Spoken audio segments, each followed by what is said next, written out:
Salut, c'est Laura. Je suis journaliste et j'ai décidé de mener mon enquête sur la qualité de l'air. Bienvenue dans le podcast Changeons d'air.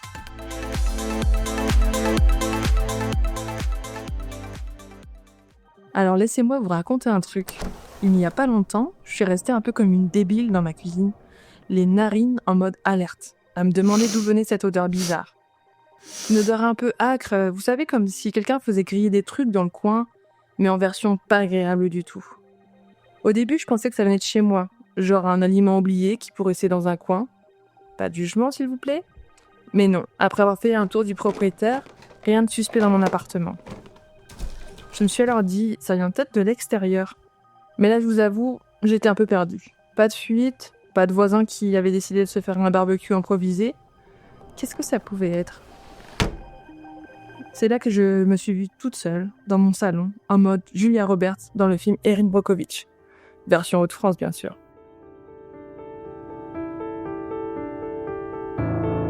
Vous savez, comme dans le film, le genre à fouiller dans des dossiers imaginaires, poser des questions à des voisins qui n'en ont rien à faire, et surtout, tout ça à cause d'une simple odeur dans l'air. Je me suis dit, si c'était un accident industriel ? Faut dire que j'habite pas loin d'une grosse usine.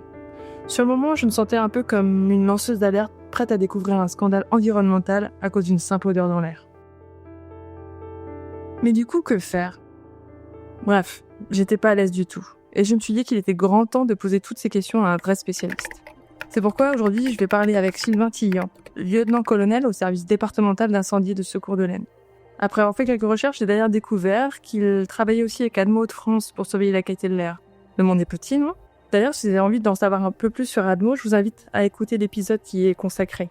Aujourd'hui, Sylvain va nous expliquer comment il intervient dans ce genre de situation où la qualité de l'air devient un enjeu crucial pour la sécurité de tous. Bonjour Sylvain. Bonjour Laura. Merci de m'accueillir aujourd'hui. Je vais vous poser une question toute simple pour commencer. Est-ce que vous pourriez vous présenter ? Donc je suis Sylvain Tillian, je suis lieutenant-colonel au service départemental d'incendie et de secours de l'Aisne. On a tous des spécialités dans la profession et moi dans mon cas c'est dans 3 domaines. Le premier c'est dans la prévision et dans le domaine du risque chimique et dans le domaine du risque radiologique. Et je suis le chef du groupement qu'on appelle gestion des risques qui comporte 3 services, le service prévention, le service prévision et le service d'information géographique. D'ailleurs les sapeurs-pompiers ont souvent une très bonne connaissance du territoire.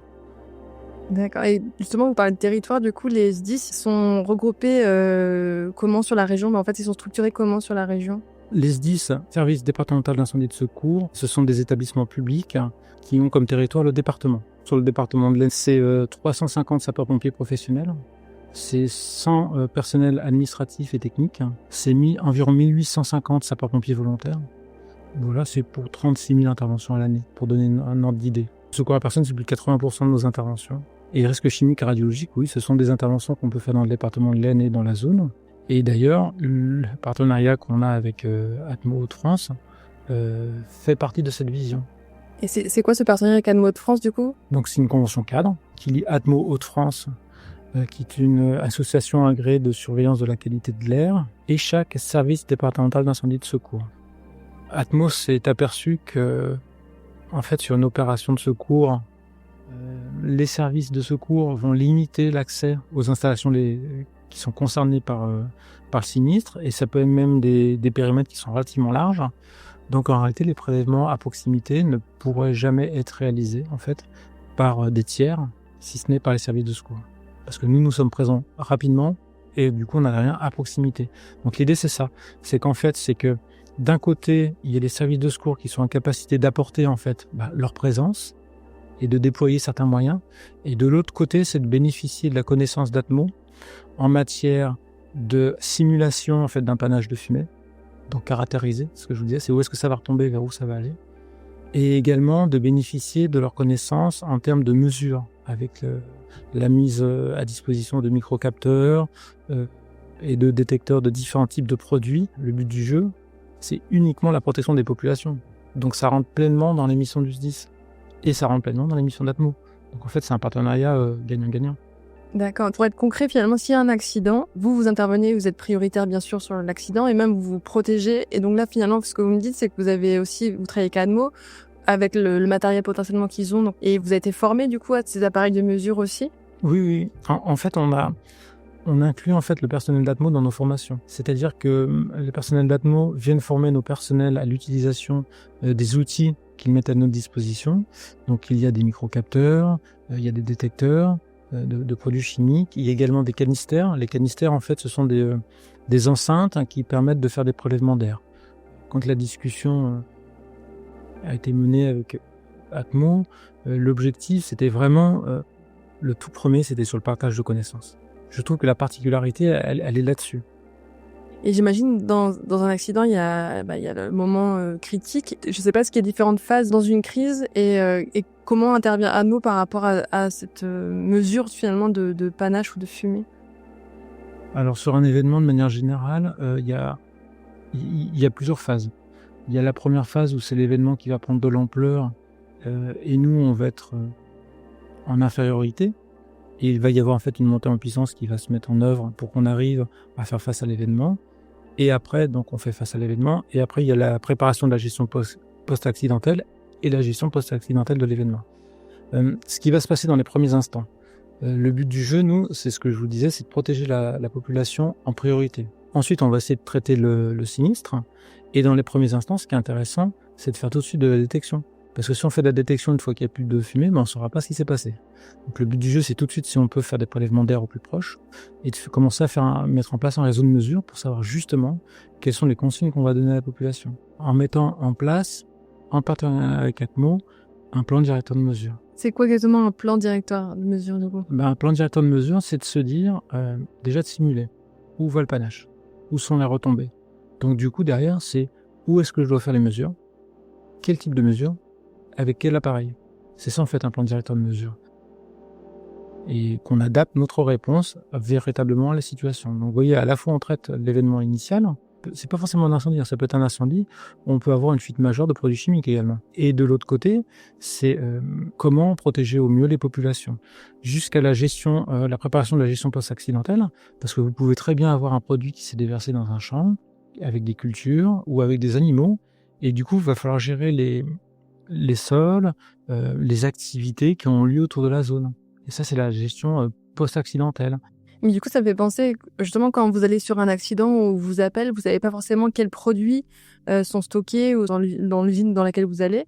Est-ce que vous avez ces informations-là au préalable où vous arrivez et vous devez détecter les produits qui sont chimiques potentiellement? Alors, de manière générale, on n'a pas l'information. Parce qu'on n'est pas en capacité de connaître la totalité des produits qui sont sur le territoire de l'Aisne.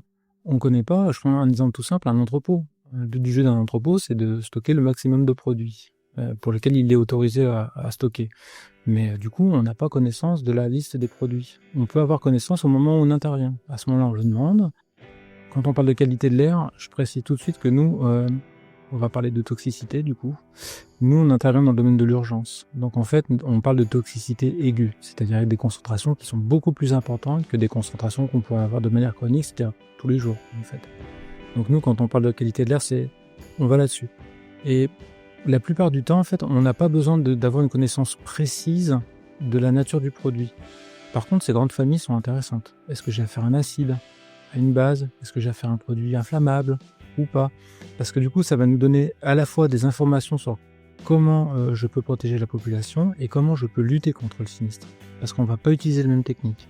Si j'ai un liquide inflammable, je pourrais utiliser toute l'eau que je veux, ça ne fonctionnera pas. Il faudra que j'utilise un agent extincteur un peu particulier qu'on appelle de l'émulseur, qu'on vient mélanger à l'eau, qui va nous faire de la mousse.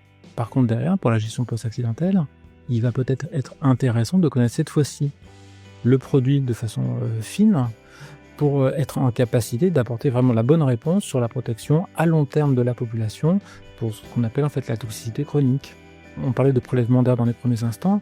Les prélèvements d'air, c'est à la fois pour une utilisation post-accidentelle, pour justement savoir ce qui s'est passé, mais on a travaillé également avec Atmo pour une utilisation par les SDIS. C'est-à-dire que les SDIS peuvent utiliser le prélèvement qui a été fait par canister pour connaître en fait la composition fine de l'air en fait. Est-ce qu'on a trace de produits toxiques? Là par contre, on aura une information non pas sur la famille, mais sur le nom du produit. En 2019, il me semble, c'est à Rouen, en Normandie, il y a eu un accident sur un site industriel de Lubrizol. Parce que ça a été comme un des plus gros accidents en France, je crois, ces dernières années. Je voulais savoir à quel point il avait eu une répercussion justement sur ces sites industriels ou même vous dans vos pratiques par rapport à ce genre d'accident. Il y a eu vraiment plusieurs répercussions, parce qu'il y a Lubrizol 1, il y a Lubrizol 2. Il y a Lubrizol 1 où il y a une fuite de mercaptan. Le mercaptan, c'est le produit qu'on ajoute en fait dans ce qu'on appelle le gaz naturel, c'est qu'on puisse détecter en fait une fuite par son odeur. Autrement, ça n'a pas d'odeur. Donc il y a une fuite massive de ce produit, le mercaptan, qui était tellement massive qu'elle s'est sentie en fait jusqu'en Angleterre. Et derrière, il y a eu un incendie majeur sur une société et sur la société voisine, avec un feu d'entrepôt et un feu d'installation industrielle. Et ça a eu des répercussions sur les populations avec la mise en place, le déclenchement d'un plan particulier d'intervention, l'intervention des secours, une intervention qui a duré dans le temps et qui a marqué les esprits. Donc il y a eu une modification de la réglementation qui concerne ce type d'établissement, les établissements Seveso, qui a été un peu plus loin, enfin beaucoup plus loin sur ce qui était demandé aux exploitants. Déjà, la première chose, lors de l'intervention, les services de secours ont été confrontés à une absence d'informations sur les produits qui ont été stockés. Donc, ils ne savaient pas à quoi ils avaient affaire.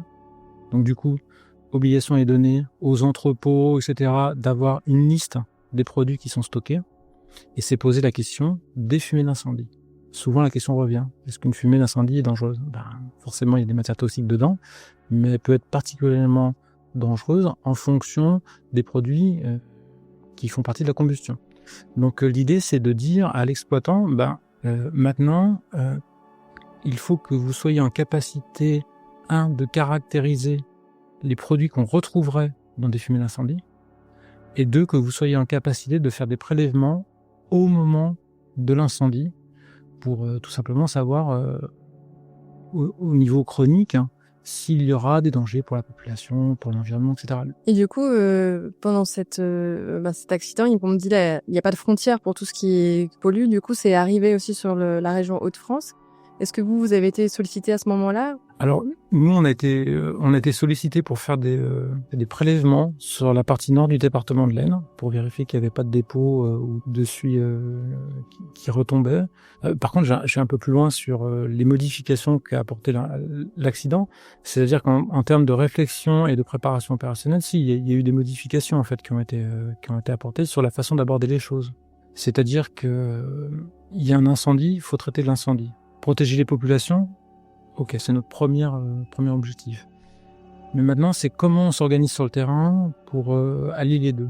Et c'est en fait, il y a une réflexion en France qui porte là-dessus, et on se rapproche beaucoup, on est en train de se rapprocher, c'est ce qui a été mis en place d'ailleurs sur Lubrizol, de la façon de traiter un risque nucléaire en fait. C'est-à-dire que vous avez une intervention qui d'un côté va s'attarder à traiter le sinistre initial, et de l'autre côté, vous avez une partie qui est là pour protéger les populations, mais si je veux bien protéger les populations, il faut que je sois en capacité de caractériser ce qui est en train de se passer. Donc ça veut dire quels sont les produits, où sont les fumées, où elles vont retomber, est-ce qu'il y aura des particules, et à quel niveau. Parce que si je veux prendre une bonne décision pour la protection des populations, il faut que j'ai un bon niveau d'information. Donc en fait, c'est en ça que ça a changé énormément la façon de voir des SDIS. Et il y a une chose que je m'interrogeais, par exemple, si je vois qu'il y a un incendie ou qu'en tout cas il y a un accident industriel, je sais pas, à 3 km de chez moi, je me dis bon ça va, je suis assez loin. Et finalement, d'après ce que vous dites, je comprends que si par exemple on voit un panache de fumée qui se déplace et que je suis dans la trajectoire, vous pouvez dire aux habitants peut-être de se calfeutrer ou de se protéger. Oui, on peut le dire, oui. Alors on peut le dire. Il faut savoir que sur les grands sites industriels, donc ceux qui présentent des risques majeurs, ça arrive très peu de fois par an, par décennie ou par siècle. Par contre, la gravité est vraiment très importante. Du coup, au niveau de ces sites, qu'on appelle donc les sites Seveso, seuil haut, parce que ce sont les plus dangereux, en fait, est mise en place une information préventive, et avec des plaquettes d'informations qui sont distribuées à la population, avec des consignes de comportement. Quand on entend la sirène, c'est en fait la population qui est en train d'être alertée. Et du coup, comme le site est connu, on l'informe de l'attitude à adopter. Et l'attitude, c'est souvent « mettez-vous à l'abri ». Et du coup, on va expliquer comment on se mettra à l'abri. Ça peut être « mettez-vous à l'abri dans une pièce opposée au lieu du sinistre ». Voilà. Et vous mettez à l'abri de telle et telle façon et écoutez telle radio. Parce qu'on va vous donner des consignes de comportement par la radio. Et justement, vous parliez de sirènes, c'est celle qu'on entend souvent le premier mercredi du mois. Est-ce que c'est ce même genre de sirène qu'on peut entendre ou pas Non, du tout? non, ce sont pas les mêmes. En fait, celles-ci, elles appartiennent au système national d'alerte. Alors, celles-ci peuvent jouer un rôle également en cas d'accident, mais là, quand je parle des Seveso, ce sont ce qu'on appelle des sirènes PPI, qui doivent couvrir la totalité du périmètre où on va ressentir encore les effets d'un éventuel accident. Donc là, ce sont des sirènes qui sont mises en place par l'exploitant. Voilà, le but du jeu, c'est qu'on l'entende partout. On peut également utiliser un autre système qui s'appelle FR Alert. L'idée, c'est d'utiliser les téléphones portables et les antennes des opérateurs pour couvrir un périmètre. Et l'antenne, comme un parapluie, va aller arroser tous les gens qui sont couverts par cette antenne-là au niveau de leur téléphone portable, leur transmettre un message en disant « Attention, il y a un accident, par exemple, industriel à proximité de chez vous. Regagnez un abri ou éloignez-vous. » Voilà, mais des consignes de comportement. Les comportements peuvent être évolutifs au fil du temps. Et j'en profite également pour passer un message. C'est quand les autorités indiquent ne sortez pas, n'allez pas chercher vos enfants à l'école, c'est qu'on s'occupe des enfants. Parce qu'en fait, en allant chercher les enfants à l'école, les personnes prennent des risques pour elles, prennent des risques pour leurs enfants, et peuvent prendre des risques également pour les services de secours qui devraient aller justement les rechercher si elles ont des problèmes. Donc, même si ça paraît étrange, il faut vraiment suivre les consignes de comportement. Parfois, on sent des odeurs aussi autour de chez nous, et des odeurs inhabituelles. Et moi, j'habite à côté d'un site industriel. Et je me demande qu'est-ce que je dois faire à ce moment-là. Et vous, est-ce que vous recevez souvent des appels de riverains qui vous disent on sent une odeur inhabituelle et j'ai peur que ce soit quelque chose qui vienne de l'usine d'à côté? Vous pouvez habiter à côté d'un site industriel qui, dans son fonctionnement normal, émet des odeurs. Alors, je dis pas que c'est bien, il émet des odeurs. Et ce que je sais, c'est qu'il existe des procédures autour de ces sites où l'exploitant, sous le contrôle en fait de l'État, va rechercher un panel de personnes dans la population pour avoir ce qu'on appelle des nez, des gens qui sont en capacité de dire si effectivement ils sont en train de ressentir quelque chose. Le but du jeu quand même, c'est que les nuisances soient les plus faibles possibles pour la population. Donc ça, c'est ce qu'on pourrait appeler quelque chose de, entre guillemets, de chronique, Alors, je dis pas que c'est normal, mais voilà, ça concerne pas l'urgence. Par contre, si vous commencez à sentir quelque chose qui justement, lui par contre, ne ressemble absolument pas à ce que vous sentez de manière ordinaire, qui ressemble, ça peut sentir le brûlé, ça peut sentir dans certains sites, ça peut sentir le poisson, ça peut sentir l'ammoniac. Là par contre, c'est des odeurs qui sont anormales. Là par contre, vous pouvez prévenir les services de secours. Là, il faut faire le 18 en disant je suis en train de sentir quelque chose. Et le fait d'avoir appelé et qu'éventuellement on n'est pas qu'un appel, mais 2, 3, 4, 5, ça va déjà nous donner une information qu'il est en train de se passer quelque chose. Et en plus, en fonction de la localisation des appels, ça va nous donner une information sur l'étendue en fait de ce qui est en train de se passer. Parce qu'en fait, une mauvaise odeur n'est pas toujours significative d'un danger immédiat. Ah non, il peut y avoir très bien Enfin, moi, je me souviens de mes cours de chimie où on avait des produits qui sentaient très bon le bonbon, par contre qui étaient cancérigènes. Et justement, est-ce qu'il y a des odeurs particulières? Là, vous parlez d'ammoniac, de poisson. Est-ce qu'il y a d'autres exemples comme ça d'odeurs qui pourraient être un peu alertants? Vous avez donc l'ammoniac, il est vraiment connu et son seuil olfactif est très très bas. Le chlore, les gens le connaissent par l'eau de javel en fait. Sans l'eau de javel, ça peut le sentir très très très fort. Peut avoir l'œuf pourri. L'œuf pourri, en fait, on va sur des produits soufrés. C'est les produits en fait qu'on va rencontrer. Après, il y a chez les spécialistes au niveau des sapeurs-pompiers, on a aussi la coloration des fumées. Les fumées à coloration jaune, coloration plutôt orange, ce qu'on appelle les fumées rousses. À partir du moment qu'on a des fumées rousses, ça veut dire qu'on a des produits dedans qu'on appelle des NOx. C'est soit du protoxyde d'azote, soit du dioxyde d'azote. Là, ce sont des produits à forte concentration qui sont toxiques.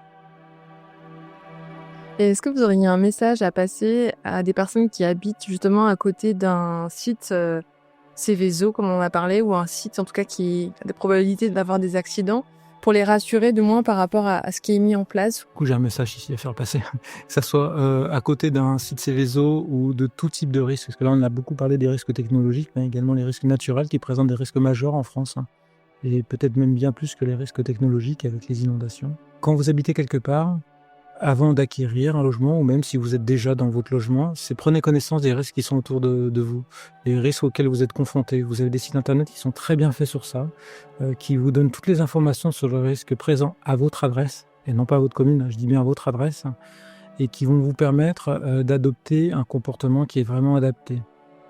Moi, je suis assez sensible sur l'éducation des populations. Je parle dans le bon sens, c'est juste avoir un fond de connaissances qui permettent vraiment d'agir en tant que citoyen, de savoir, comme je le disais tout à l'heure, où sont les risques qui m'entourent.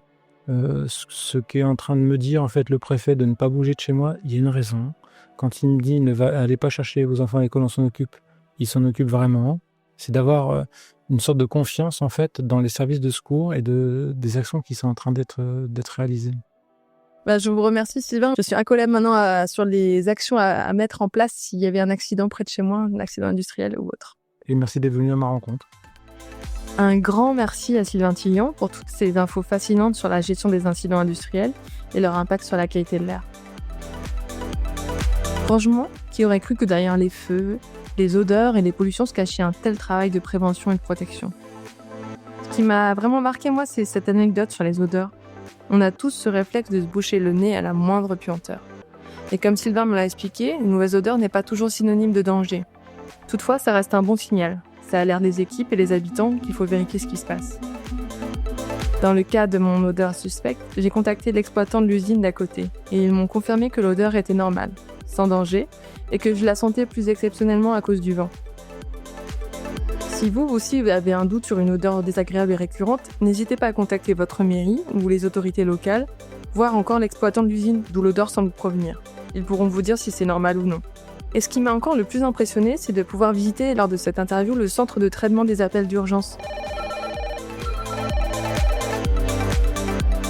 J'ai pu voir de mes propres yeux comment tout se coordonne en temps réel pour gérer les crises. Et cerise sur le gâteau, Sylvain m'a montré une partie du matériel qu'ils utilisent sur le terrain. Notamment ces fameux canistères, ces petits réservoirs qu'ils utilisent pour prélever l'air et l'analyser. Franchement, ça rend tout ce travail encore plus concret et impressionnant. Entre la gestion de crise, la collaboration avec Admo Hauts-de-France et les bons conseils de Sylvain, je dois avouer, je me sens un peu plus sereine. Merci d'avoir écouté cet épisode et pensez à vous abonner et à laisser une note ou un commentaire. Si ce sujet vous a touché, n'hésitez pas à partager cet épisode autour de vous, à en discuter avec vos proches et pourquoi pas à vous engager comme pompier volontaire. Si vous avez des questions ou des idées à partager, envoyez-moi un mail, je serai ravie d'en discuter avec vous. Allez, à très vite et d'ici là, ouvrez vos fenêtres, ça ne fait jamais de mal.